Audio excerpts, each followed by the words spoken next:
Welcome to our first invited lecture for this semester. Today, Johannes. I'm not going to do any long introduction, you're probably going to do that anyway yourself. But the topic today, sustainability and ethics. We will have 3 parts, if I'm not wrong, with some practical aspects in between. So we're going to use both slots like exercise and lecture together. We'll make a break in between, but I'm not a big fan of long introductions, so Johannes, stage is yours.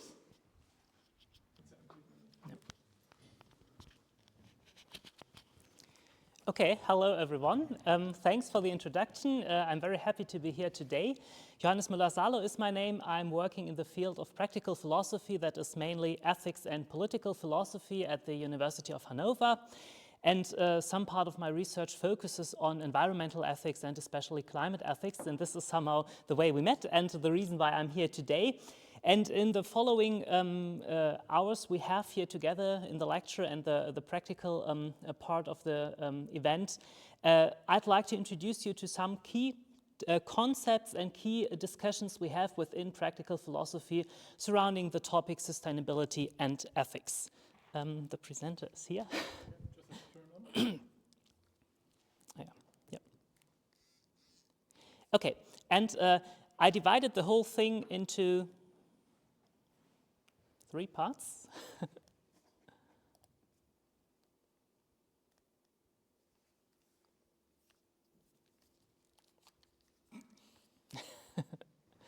Okay, the stick, that's an idea.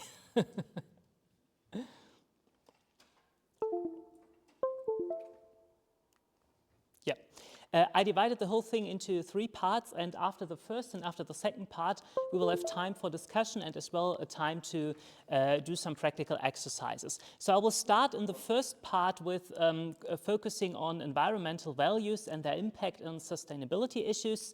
In the second part, we will focus on the case of climate change and questions of sustainability and justice surrounding climate change.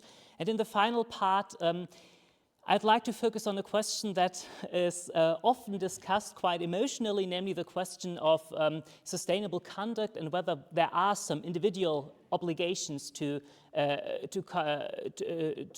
personally behave in certain sustainable ways. So this is the program for the lecture, and I try to keep this very brief, but I think it is necessary at the beginning to somehow focus on some key concepts we use in ethics for discussing issues of sustainability and environmental values. So I'll keep this as brief as possible, but to give you first an idea of what we are doing in practical philosophy and especially in ethics, we normally start in ethics with a basic distinction between morality and ethics. Morality in general could be understood as a system of rules, norms, principles, guidelines, evaluations and common sense idea that guide our human behavior in daily life, in the decisions we have to make, in all the judgments we have to make. Philosophical ethics then could be understood as the theoretic analysis of these systems of rules, norms, principles, of the common sense morality we have. Philosophical ethics is not the only subject that somehow looks at systems of rules and norms, at systems of morality. There are other disciplines as well. They are normally labeled descriptive ethics, and there the idea is somehow to, in a descriptive way, to analyze how existing moral systems work. So, for example, historians can ask, how did a specific system of morality work, for example, in Victorian Britain or in the United States in the beginning of the 20th century and so on. This is the historic analysis. What we are doing in philosophical ethics is not such a historic analysis, but a normative analysis. So we look at systems of morality and ask the question, are they justifiable? Are the rules we are following in daily life justifiable? Are they in need of improvement? How can they be justified? How can they be criticized? So this, in a way, is the primary task of ethics that we are focusing on in philosophical research. Within ethics, and this somehow is the first step towards our topic today, we should differentiate between 2 basic topics or areas of research. On the one hand, what is called normative ethics, on the other hand, what is called applied ethics. In normative ethics, we seek to develop broad theoretical answers to broad theoretical questions, especially how should we act, what is the right action, and what is good, what is a good state of affairs. So these are very general questions, and maybe some philosophers that you know from school or from some public debate normally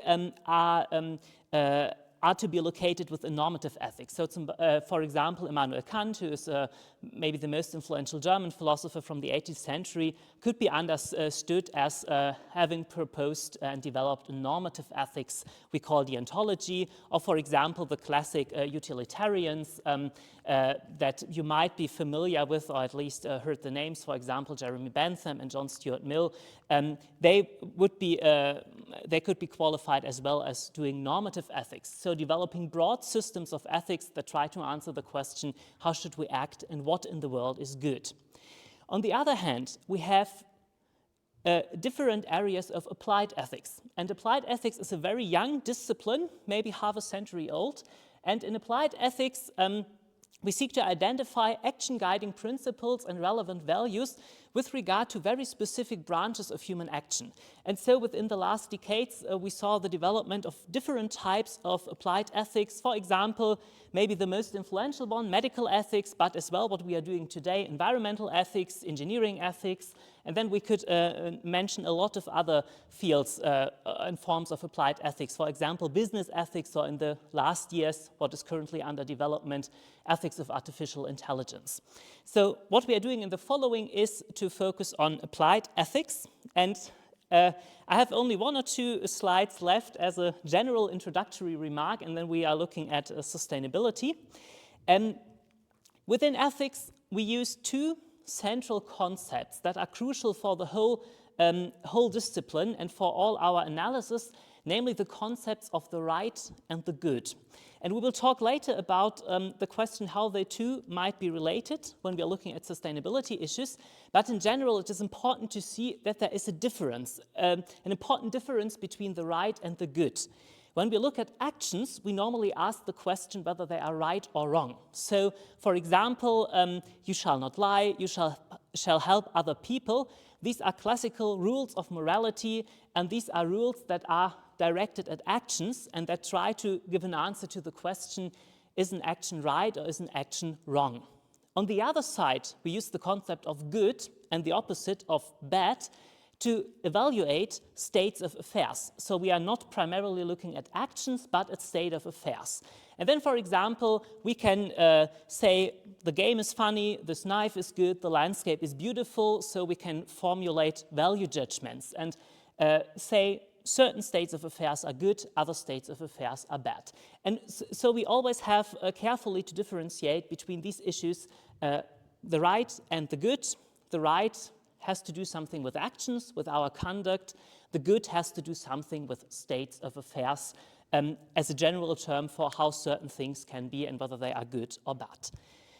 So, and now I would like somehow from these very general remarks to turn to the subject of today, sustainability and environmental ethics.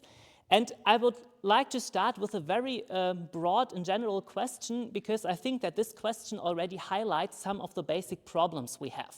Because before we are starting to talk about the environment, we can ask the question, how should we conceptualize the environment? Which is the adequate term to describe the thing we know as environment? I have put on this slide only 3 options. You could think of a lot of other options as well. And depending on which concept you choose, you already make some important preliminary decisions with regard to your further analysis. We could start and say, well, the environment is basically nature. And if you use the term of nature, normally we understood it in a way very close to our scientific projects, our scientific research, that we say, well, if something is nature, it is analyzable and understandable relying on scientific methods. You know much more about these scientific methods and appropriate ways of doing research into nature as I do, coming from the humanities, but this could be one way to conceptualize the whole thing. If we instead say, well, we are not talking about nature, but we are talking about environment, then we already talk about the human perspective, because the environment is in a way the world that surrounds us. And we can ask the question, if the term environment as well implies that we in a way are in a center because it is our environment. Environment obviously always has a certain perspective. It is an environment for a certain thing, for a certain living being. So one could as well say, on the other hand, the environment is not only the world that surrounds us, but the world to which we belong and upon which we depend. So the concept of environment as well denotes a question or an aspect of familiarity, of dependency. We could use other terms. I have here as an example, maybe from the European tradition, the term of creation. We could look at similar concepts in very different cultures, religious tradition as well. Creation, obviously, if you look at this, the nature, the things that surround us, and if we call them creation, we at the first glance have a religious idea. Creation is something that has a creator, but there are many people in environmental ethics who say it's not only the point of having a religious origin, it's more general the point of having a certain value. So if you have a creation in many contexts, for example, the arts, you always have the idea the person who has created is in a way proud of it. The creation has some positive value because of the creator. And what is often used in environmental ethics is this very famous quote from the first book of the Bible, where God, after the creation, is looking at all he did and say, and it is written, God saw everything he had made, and behold, it was very good. And so there are quite some people in environmental ethics who say we should use this term of creation, not because we need to depend on any particular religious tradition, but because this somehow has a positive attitude towards all the things that are there. If we look at nature as creation, we have this kind of positive evaluation. So you can already ask a lot of questions starting from this conceptual issue and thinking about the question, well, are we talking about nature or the environment, creation, or something else? If we leave this question for a time or find whatever solution to this question, then we can proceed to the next step and look at sustainability and the preconditions of sustainability. Maybe, or I'm quite sure you probably came already across this famous definition of sustainability by the Brundtland United Nations Commission from the 1980s, according to which sustainability means that we should use the world's resources in ways that meet the needs of the present without compromising the ability of future generations to meet their own needs. Obviously, and we will talk later about this definition looks primarily at future generations, but at the same time, we can ask what other kind of entities, what other kind of living beings should we include within our sustainable ethics? So obviously, sustainability has not only something to do with future generations, but as well with animals, for example, and with all the living species and the entire ecosystem that is surrounding us. So maybe the first question, an ethics of sustainability and an environmental ethics has to answer is which kind of entities exactly possess value, which kinds of entities are good in themselves, and therefore, this would be the next step, need some kind of protection. And what I'm going to present you in the next slides are some different answers to this central question, which kind of entities possess value, because these answers are, in a way, the basic structure of the whole field of environmental ethics. Depending on these answers, you can answer all more specific questions that we have within environmental ethics. So I'll start with maybe the most traditional answer to this question, and still one of the most influential answers to this question, namely the idea of anthropocentrism.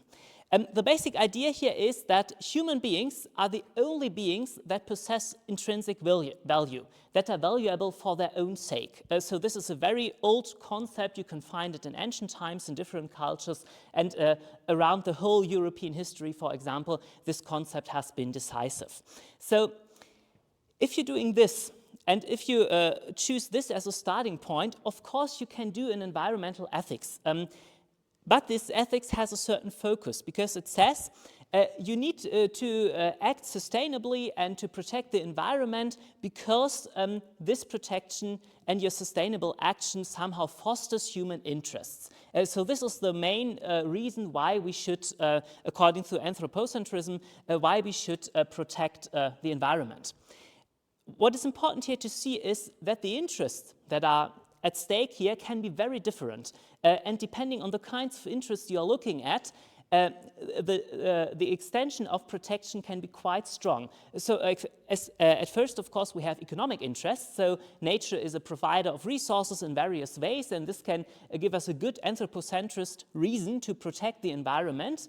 We can think about safety interests, like, for example, the fight against climate change as a way to minimize risks of natural disasters, to minimize as well political risk of instability of societies, of collapse of societies, and so on.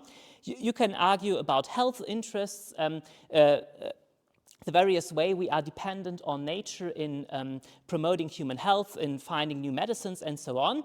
But you can as well, as many people in environmental ethics do, make it much more broader and say some of the crucial interests are something like aesthetic interests. So if you're, for example, here in Clausthal, so close to the Harz, one central aspect could be the beauty that is enjoyed by people who are going there in their leisure time, who are spending time in the forest. This might be a very strong interest, actually, many people say in environmental ethics, to protect the environment. So anthropocentrism has quite different resources to argue why we need a protection of our environments. If we go one step further, the next centrism we have after anthropocentrism is pathocentrism. And here the basic idea is that all sentient creatures, human beings and non-human animals alike, possess intrinsic value. So those entities that we should look after for their own sake are not only human beings, but as well those non-human animals who are sentient. And then, of course, it's basically an empirical question, which kind of animals should be included into a pathocentrist position. And this tradition of pathocentristic thought surrounding environments and animals started in the 18th century. And I have here a quote, a longer one, but it's a very important one, a very well-known quote from Jeremy Bentham. Jeremy Bentham was an 18th century British philosopher, the founding father of the modern philosophy of utilitarianism. And in many cases, he's often seen in the Western world as somehow the founding father of modern animal ethics. And the historical occasion on which Bentham wrote this text is the end of slavery in France, because this somehow you see is in the first sentence of the quote. I'm just reading it out. The French have already discovered that the blackness of skin is no reason why a human being should be abandoned without redress to the caprice of a tormentor. It may come one day to be recognized that the number of legs, the velocity of the skin, or the termination of the os sacrum are reasons equally insufficient for abandoning a sensitive being to the same fate. What else is it that should trace the insuperable line? Is it the faculty of reason, or perhaps the faculty of discourse? The question is not, can they reason, nor can they talk, but can they suffer? Why should the law refuse its protection to any sensitive being? The time will come when humanity will extend its mantle over everything which breathes. So this time has not come yet, as we all know, but there you see this very different idea to say we should not only look in our attempts to protect the environment, to live sustainable at human beings. There are other non-human beings who have rights in themselves, namely all these beings that can suffer and that therefore can be hurt and can be treated in negative ways. So, yeah, I've already mentioned this, what I have on this slide. If you take the stance of pathocentrism, you need to find sustainable practice that do integrate not only the interests of human beings, but as well of all those human, non-human animals that are sentient creatures. And this is a very important thing for all the things we are talking about in the later parts of this lecture. This already can be the root of some serious conflicts within environmental action. For example, conflicts between climate protection on the one hand and nature conservation. So just think about this wind engines debates and the question of how the building of wind engines in certain places has consequences for the animal world. So if you take this pathocentrist stance, you have all these problems on the later parts of your theory. So let's go 2 centrisms further. We have 2 other centrisms in the debate, namely biocentrism and ecocentrism. Biocentrism is the idea that all living organisms possess intrinsic value. So whenever something is alive, it possesses intrinsic value. This, of course, not only raises the quite complicated question within philosophy of biology, what exactly is a living organism, what does count as life and what does not, but it raises a further issue, namely the question, if all living organisms possess intrinsic value, can we establish a hierarchy between different kinds of living beings that possess value? There are certain biocentric positions who say, yes, we can, exactly. All living organisms possess intrinsic value, but some are more valuable than others. But there are as well non-hierarchical biocentrist positions who say, well, in principle, all living organisms possess the same intrinsic value. Of course, these positions see the need of decision-making, so we have a lot of situations where we have to choose between saving one life, one organism, or the others, and then these positions say, well, out of necessity, we need to make a choice, but this does not change the general point that there are, in principle, living organisms that all possess the same intrinsic value. Ecocentrism, the last centrism I'd like to introduce, is the idea that those things beside human beings that possess intrinsic value are not individual beings of a certain species, but collectives, unities, or systems. So, for example, what possesses intrinsic value is, for example, an ecosystem, a species, or a landscape, but not, for example, the different individuals that belong to a species. Why is this important? To differentiate between these centrism, it might perhaps sounds a bit like, well, a mere theoretical debate, but you can find a lot of cases where it really makes a difference what kind of centrism you prefer. I've brought only one case study to illustrate this a bit. So take the case of invasive species and the question, what shall we do with invasive species? So imagine, for example, a mammal, to make the things a bit more illustrative, a sentient being, so as an invasive species, and then answer the question, what recommends the pathocentristic position, the ecocentristic position, and the biocentristic position. You see, the pathocentrism says that all individuals are sentient beings and therefore possess intrinsic value.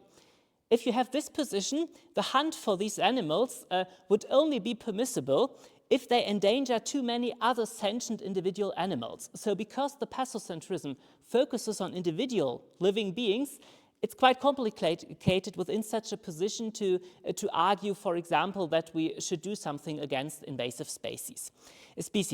If you, by contrast, have an ecocentrist position and say, well, collectives, like, for example, ecosystems, possess intrinsic value, then hunting the animals might be quite permissible if they endanger an existing ecosystem and if they endanger a form of landscape as it is already present. However, it gets the thing might even get more complicated if you say, well, maybe the invasive species itself is a species that is endangered globally. So, and then an ecocentrist has to choose between two different kinds of unities that are worth to protect, namely on the one hand the ecosystem and on the other hand the species. And so you get another quite complicated decision problem. The third point, biocentrism, as I mentioned, we have the idea all living organisms possess intrinsic value. And if you have such a position as a starting point, you really have to look at the individual case to somehow solve this problem. So different concrete circumstances then play an important role, like, for example, how many organisms are affected, which alternative options are available to, for example, trying to hunt this invasive species, and so on. So you can find quite a lot of examples within environmental ethics and bioethics where these different centrisms really make a huge difference. Why am I in a way pointing out these points? sometimes, this is at least my perception, we use these key concepts in our sustainable discourse on sustainability, like sustainability itself, or as well environmentalism. And we do not really discuss a lot about the conflicts these concepts cover, and the conflicts that might arise if we look at the different goals that can be labeled as sustainable goals or as protecting the environment. So I have here three cases that I think are quite important in this aspect, and we already had the case of the invasive species as an example. So first of all, the protection of specific endangered species sometimes requires you to intervene quite deeply into an existing ecosystem to stabilize living conditions as they are helpful for exactly this specific species that you like to protect. Another very often quite emotionally fought conflict is the protection of well-known landscapes. That a landscape somehow is a collectivity that has a certain outlook, that is in a certain shape, and if you say, my goal is to protect this landscape, you from time to time have to invest quite a lot of things to keep a certain landscape in a certain shape. So the best example is always here the area around Lüneburg. I forgot what it is in English, the Lüneburger Heide. Whatever, but I think you're all familiar with what I mean. Obviously, this landscape in its particular shape is depending on the continuity of certain practices of sheep grazing, of this form of pasturing, and so you need quite a lot of resources to keep this landscape within its existing shape. The third point, there are famous cases from Bavaria, from southern Germany from the 1990s. You could say, as some environmentalists say, what we really should protect are processes, natural processes. This is an important way of protecting the environment. But natural processes might lead to the consequence that the outlook of an environment or a certain landscape changes dramatically. We had these cases in the 1990s in Bavaria, where, for example, lightnings caused fires, and the local authorities refused to fight the fire. They only tried to keep it in certain limits, and the official justification was to say, well, this is a natural process, and what we are doing in environmentalism, in environment protection, is to somehow protect natural processes. And there were, of course, a lot of people of the area deeply complaining about the authorities letting the destruction of a well-known landscape that is home, that is history, that they are deeply connected to, somehow of letting this happen without doing anything about it. So within this whole field, depending on the kind of centrism you are using, we have a lot of inner conflicts that need to be addressed. Yeah, and I think here we can make the first stop and have some time for questions.